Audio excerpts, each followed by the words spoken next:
বলিউড বাদশা শাহরুখের সাফল্য ও অর্জনের তালিকা কতটা সুউচ্চ তা অনেকেরই জানা, কিন্তু এই শাহরুখকেই একটা সময় শত দুঃসময়ের ঘুরে কাটাতে হয়েছে। 2023 সালে দুর্দান্ত সাফল্যে ছিলেন শাহরুখ খান। সেই বছরের পরপর 3টি ছবি মুক্তি পেয়েছিল তার, যা বক্স অফিসে ব্যাপক সাড়া ফেলে।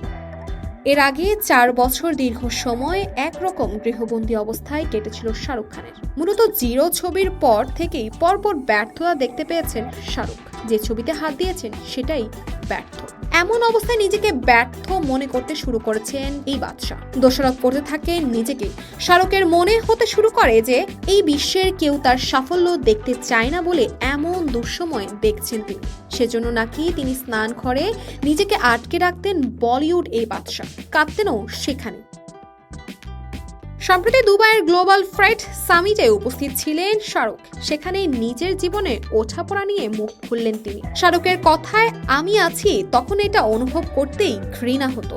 সে সময় এমনও হয়েছে যে আমি একা স্নান ঘরে কেটেছি, যদিও আমি সেটা কাউকে বুঝতে দেইনি, কারণ সেই সময়টা আমি নিজের প্রতি করুণায় ডুবে থাকতাম। শাহরুখ আরও বলেন, তবে যেটাই ঘটুক না কেন এটা বিশ্বাস করতে হবে যে পৃথিবী আপনার বিরুদ্ধে নয়, এই বিশ্ব আপনার বিরুদ্ধে ষড়যন্ত্র করছে এমনও নয়।